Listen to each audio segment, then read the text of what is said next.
Welcome to Government Contracting Weekly, sponsored by AOC Key Solutions Incorporated.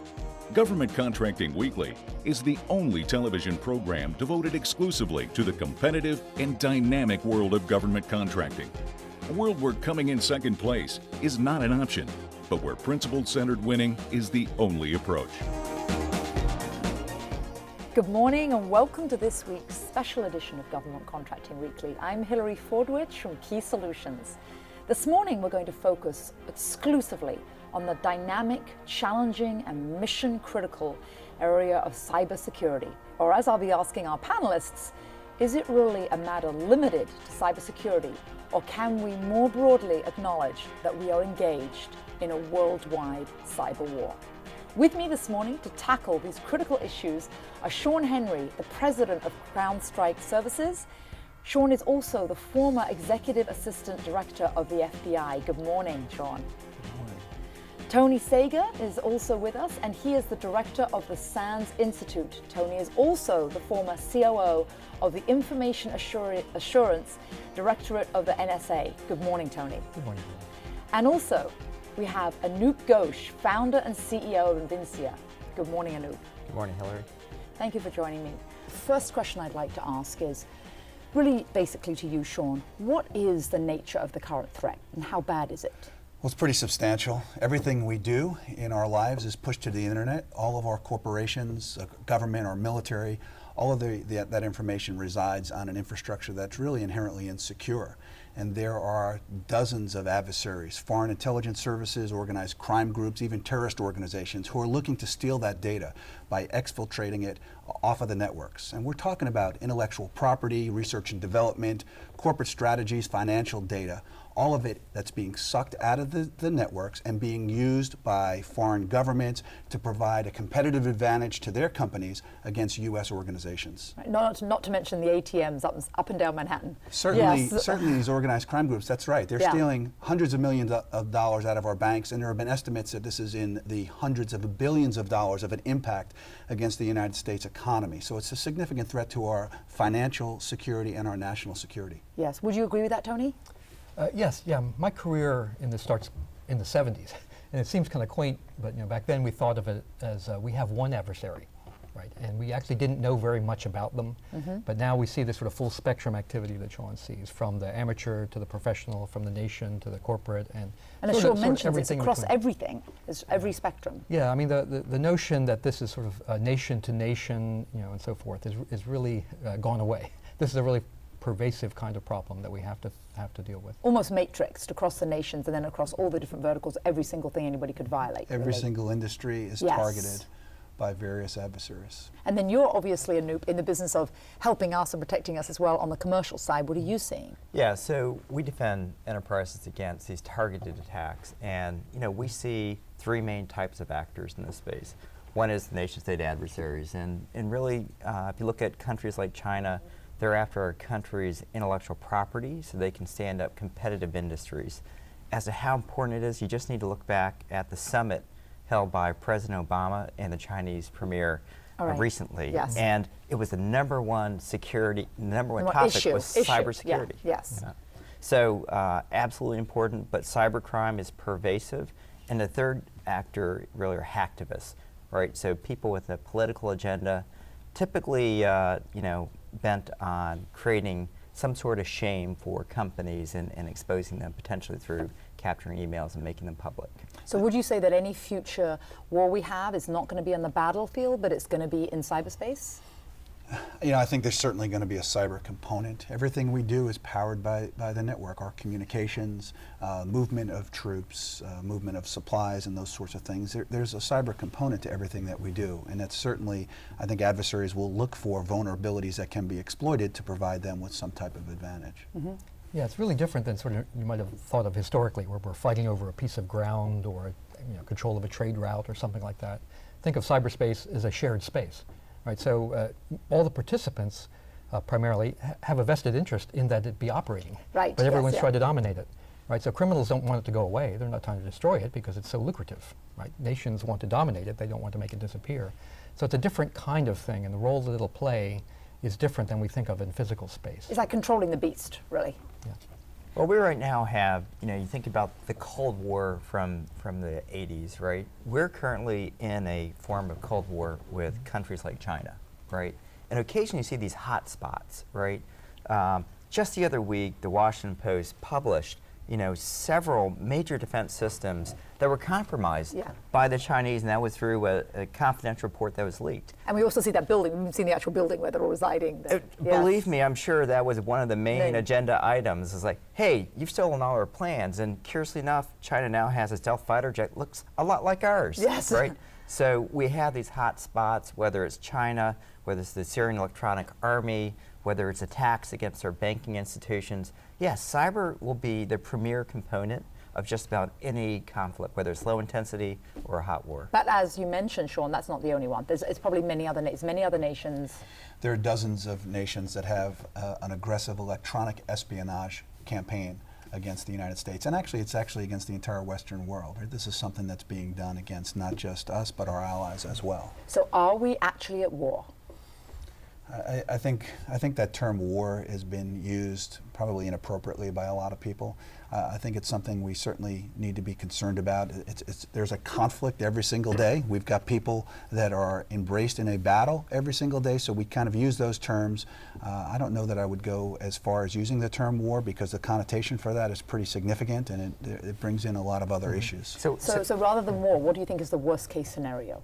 I think to help put in context, we should be thinking of this as a trade war, right? Again, I mean, most of the theft of intellectual property is to stand up competing industries, and we're actually losing entire industries to Asia Pacific. Because right? of the technology, yes. So if we think about this as illicit trade, we can actually begin to involve levers of government to deal with illicit trade, which are trade sanctions. The means between our country's president and China's premier is about this illicit trade. If you do this, guess what we can do? A penalty, right? Yes. It's almost like they're crossing that line. It's like, you invade Poland, and there we are. Yes. So the nature of the sort of environment right now, there is no standalone Defense Department. Right, the nature of the net also allows us to leverage each other. Right, I always say no one in the Defense Department gets paid without a commercial partner. Right, without someone to ship our goods and move our people, and that's what our audience loves to hear. There are contractors involved in almost every aspect of what the Defense Department is doing. So you get this incredible leverage from the power of the network and information and so forth. But then you build this incredible dependency. Right, so no one can stand aside from the conflict or the activity. Right, we're all involved at some level. So I think the trade aspect of it is an interesting way to think of it, because it really speaks to the economics, right? Right. And I think what's good about what Anup said, it's almost like we need red lines in the ground in terms of illicit trade. Red lines of trade. I think that's probably the most important issue. I've called for that for a long time. We need to define the red lines and then clearly identify what the penalties are for breaching those red lines. Perfect.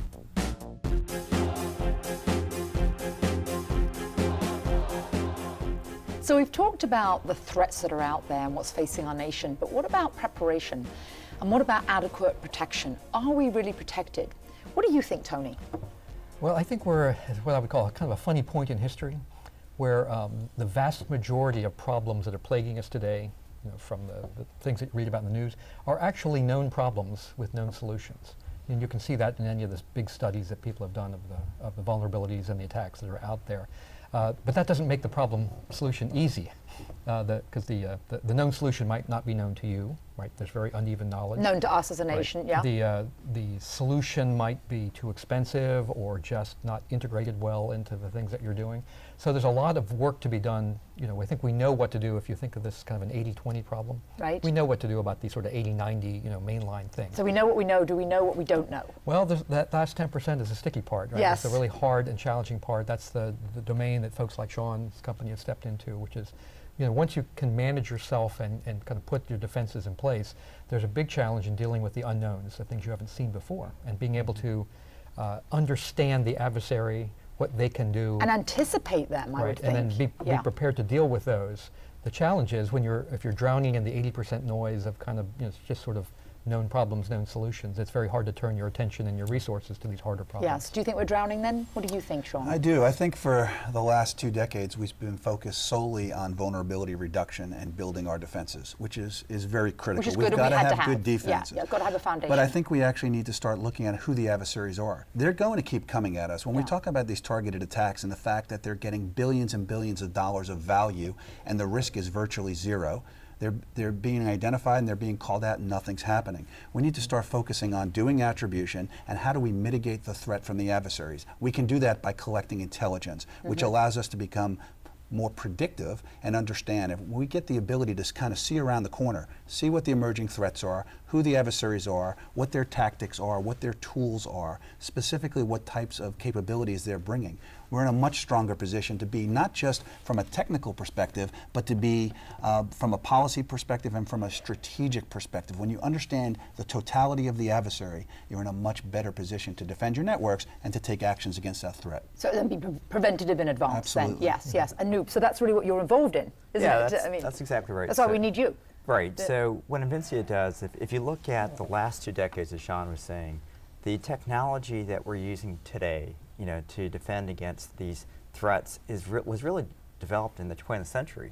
So we're going to war in the 21st century defending against a threat using 20th century technology, which is defending against known attacks. It doesn't work anymore. It doesn't work for targeted attacks.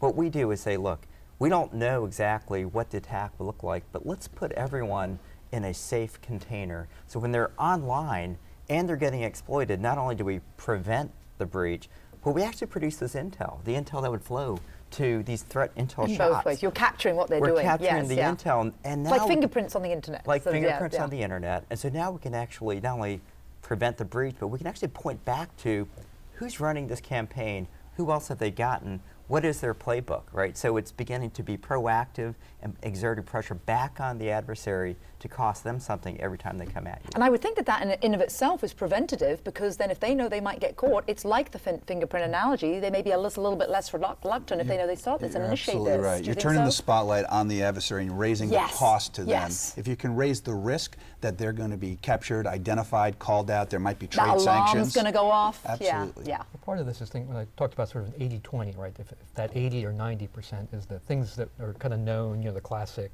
mass market, you might call them attacks, people forget the 20 part of that, right? The goal is to get most of that basics in place cheap. Cheap means off the shelf, right? Automated, standardized, so that you have your attention and your resources to deal with harder problems.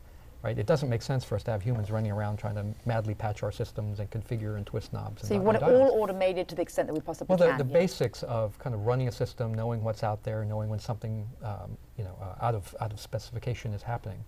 That's all well within reach of technology and good operations and good hygiene, you might call it, within the network.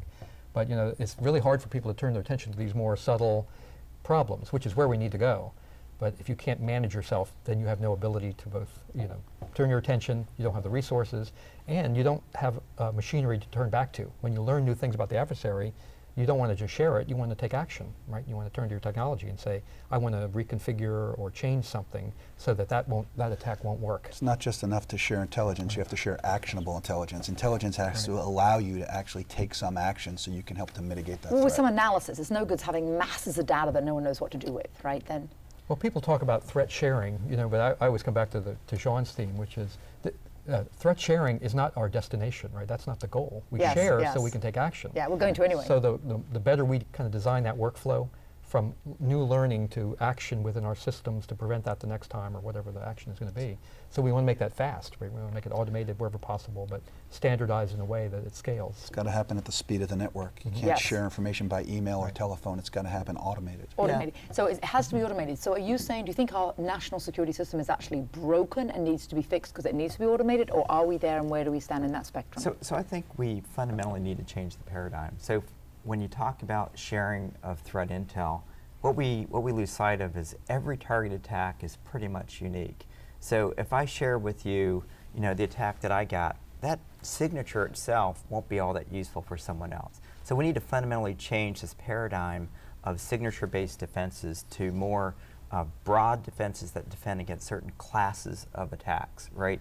And what I can do is I can trace back to my adversary and exert other pressure on my adversaries, whether it's China or another country. But this notion of, hey, let me collect a signature and just share that broadly, that's not cutting anymore. And the antivirus companies have learned that. There's over 200,000 new malware variants every day. We can't share enough information. We can't share it fast enough, even at network speed, to combat the threat that way. Yes. Well, what Shawn talked about was this, again, the better understanding you have of the adversary, then you can't fight this just on the wire, on the No. network, right? So economic pressure, diplomatic pressure, there's a whole range of things. Ramifications we need to brought have, to bear. So the yes. better you understand, the better you are to enlist these other, you might say the national instruments of national power. But you Right. have to think of this as a way to, as a full dimensional thing, not a packet to packet, I see their bad packet and I zap it in flight. Right. I learned from that. I still have to deal with that problem, but I also have to think, how am I going to deal with this at a corporate Yeah. level, at a national level, at enterprise? We look at signatures as digital bullets. They're interesting, Yes, but right. if someone's shooting at me, I don't care if they're shooting a 9mm or a 45, Yeah, right, I just right, want to right. know who's shooting at me, why are they shooting at me, And how do I optimally, stop them before Of they even got the gun course. out. How do you Yes, stop that's what we that? need to do. Right? So the Right. bullets are interesting at the end of the day, Yes. help you to potentially identify. Forensically, but Absolutely. not to prevention. But that's not what you're looking at for prevention. Yes. You have to look at the actor. You don't have a malware problem, you have an adversary problem. Who's the adversary? Why are they here? What are they doing? How do I stop them? Do you think then, from all that I'm hearing, it sounds to me like we actually do have a grip on what we do need, which is part of the issue. You don't want to have lots that you don't know, that we're moving in that right direction. A quick yes or no. Do you think we are moving in the right direction? Shawn, what do you think? I think that we are taking steps. I don't think it's happening fast enough. I think there's a lot more to be done. Tony? I think we're headed in the right direction. I think the discussion has shifted, as Shawn said. I grew up in the business of we have to manage our vulnerabilities, right? That was decades. Yes. And we've kind of squeezed that one pretty hard.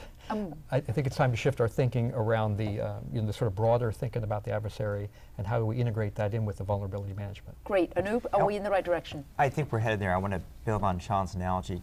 The defenses of yesterday were calling out bullets. Yes. Today and tomorrow, we're now putting out Kevlar jackets for our browsers and for our other software. And they're going to defend against all types of bullets. But more importantly, we can begin to exert pressure against the adversary by saying, hey, you shot at me and I deflected it, but let me tell you who's shooting. Yeah, who's shooting and we got you. And we're stopping the next one's coming. Yeah, Exactly. great. And we know where you bought your bullets. Yeah, we know we Et got cetera. them, yeah.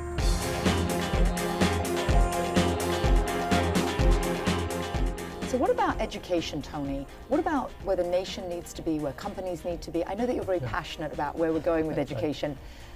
Well, it's generally recognized that we have a real problem in this country in terms of we don't have a workforce pool big enough to work these kinds of problems. It's a symptom of the larger STEM problem that gets discussed a lot nationally. Science, technology, education, yeah. Exactly. That we call it the cannibalization stage, right? We're all stealing from each other yes. for a relatively small number of people. And there are so outbidding many each other. problems with immigration also because we had all the visas. Exactly. So last summer I was on the DHS Cyber Skills Task Force, which was looking at this from DHS's perspective as an employer. And part of the recommendations of the task force was that no one agency can solve this problem for themselves or by themselves, right? It really is a part of a larger national problem. It's about defining better what we need in the workforce, being more specific about the skills. Again, I've got to watch this evolve over close to 40 years now, and the security business has grown from what I would call a development and an academic problem to a huge operational problem, right? We are sort of fighting every minute, every day. Mm-hmm. So the pace and the way we develop folks like me, you take someone with a basic undergraduate degree in some technical field and you bring them into the FBI or a government agency or company and you can, over several years, develop them. That sounds pretty leisurely nowadays.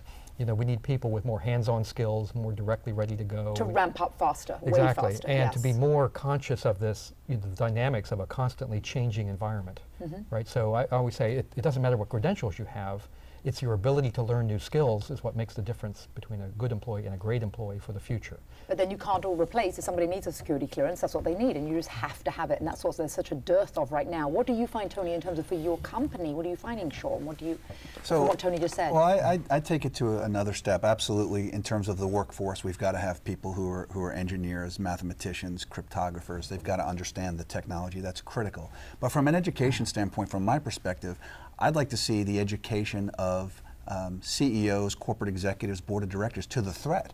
Because the reality of it is there are still many organizations that aren't putting enough emphasis on this issue because they don't understand the risk to their company and most importantly the impact on their company. We need to turn this into a business decision for them so that they understand what the costs are truly to their organization so that they invest both their resources and their funding into this space. And I think that you're not alone in that. I mean, the industry in general seems to recognize that. I mean, General Alexander has been making the tours. He was at MVTC, he's going to be at AFCEA. They're having many cybersecurity focuses. What do you see? Because Anup, you have the same thing and you have the same difficulties in employing people. Yeah, I mean, I think we do need to shift some of the emphasis in education. So we're spending far too much attention to what I would call, the night watchmen, the people that in another time were watching cameras for bad guys, and today they're watching networks for bad bits, and it doesn't make any sense. I agree with Shawn that we need executive education about the threat. We also need vision. How do we solve this problem? That comes from leadership that understands the threat, but also can create a vision for how to solve it. The other key point is we need technology innovation. That's the one thing our country is better at than any other country. And has always been historically. Historically has been very good at. So we've got to get out of saying we can't solve this problem and getting back to technology innovation. We need to train more engineers, getting back to the STEM.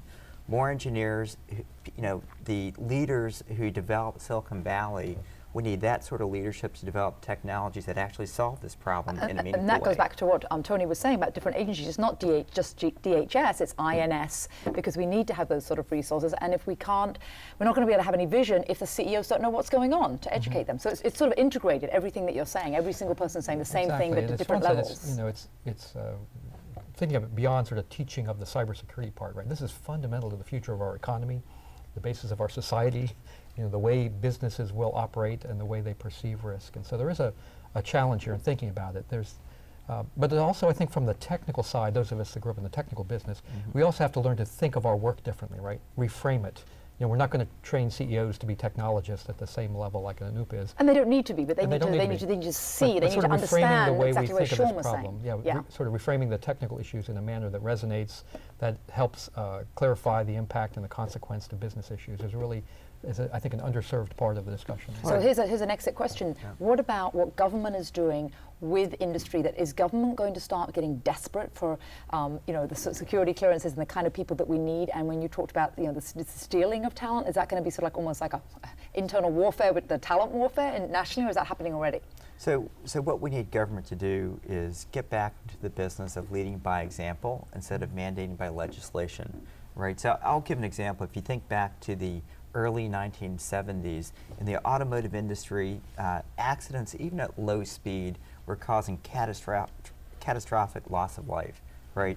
The government working with industry said, hey, we need to engineer vehicles to resist crashes from catastrophic damages, right? Right. So the whole automotive industry moved in the direction of seat belts mandated by state laws.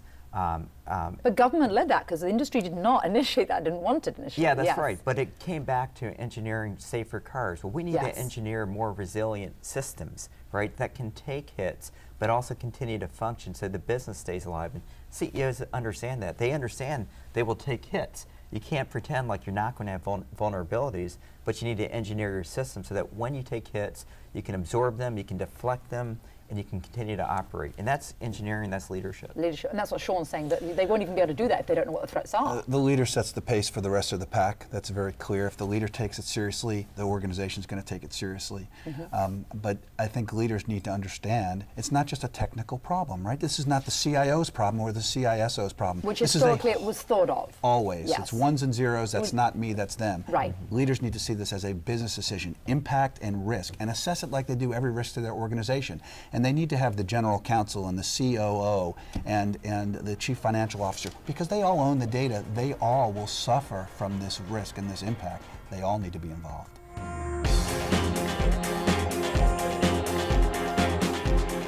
So Key Solutions, as you may well know if you're a frequent viewer, is the force behind this program, providing strategy, capture and proposal support services. So we always like to ask our guests, what do you view is the key to winning? And of course this morning, since you're senior executives from formerly NSA, the FBI and also DARPA, we think you have phenomenal insights, not just from what you're doing today, but from your previous roles. So Anup, I shall start with you. You were at DARPA. You knew what it took when you were at DARPA for a small government contractor or even a major government contractor to work with DARPA. What did you see then and what do you do now that are your keys to winning? Yeah, just to tie together, Hillary, some of our previous conversations, it gets back to technology innovation, right? There's no doubt that cybersecurity is rich with really hard problems. And there's no doubt that our country and our people have skills and capabilities to solve these problems. So at DARPA, what we used to do and what DARPA continues to do is fund innovation. So to succeed at DARPA, don't bring in your $1 business development guy in a fancy suit. Bring in your best technical people, present your best ideas, and if it's a good idea and you have a plan and capabilities to execute, DARPA will fund it. Yeah, that's what you need. You really want to hear the substance of what is Best there. ideas. Yeah, the real substance you want to hear from. And what do you think, Tony? What was it like at NSA when people would come to you with an idea and a concept? Or what is the best way for our viewers to approach right now NSA? Yeah, I think any executive in these kinds of business and government is flooded with these requests. You know, Exactly. Can we just get an hour of your time and bring our PowerPoint and all that? Yeah. And that almost never works. Right. So my advice to vendor friends and new acquaintances was around a couple of topics. One is make sure that you know who your competition is. Any vendor that told me they have no competition was immediately suspect. You know, because even if you don't, people believe you do. So you're either you might be replacing or bypassing a different problem, but you need to show that you understand where you kind of fit, the problem that you're trying to solve, and the other approaches that people have taken to try and solve that problem. And a lot of folks did not really seem to understand that part of, that was not part of their pitch. And I was always looking for that. Second was about... Well, then you can differentiate yourself too, and you know your competition and give your differentiator exactly, as well. you know, because the upside of being in this position is you see hundreds of these things. Right, So you have right. a kind of a sense of what's available. Yes. But second was about making sure every vendor knows, no matter how good your technology or your tool or whatever, you will not be the only vendor in my space. And therefore, I have to understand how I would take what you're doing and integrate it in to a complex operational environment. Right. And it's not how cool the tool is, it's how do I use that, and if I have to absorb lots of costs to make it part of my environment, it might not be worth it. In fact, it probably isn't. Probably isn't. And then quickly, just an answer from you, Shawn. I think just building on what Anup and Tony said, it's all about solving a problem. What are the solutions? How do you solve the problems? You've really got to understand what the issues are and bring that to bear. Super. Thank you. And thank you, gentlemen, for being here. This morning, each time we enter into a discussion about cybersecurity, or as some would say, cyber warfare, we're reminded of what a critical mission this work is in allowing us to maintain the quality of life and the values that we're so dearly holding close to us and treasure. Meeting these challenges is no small task, and we're blessed to have had such smart and dedicated people meeting these head-on threats this morning.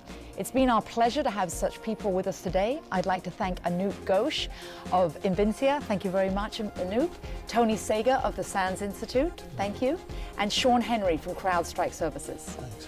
I'd also like to thank you, our viewers, for once again making Government Contracting Weekly a regular part of your week, and we'll see you next Sunday.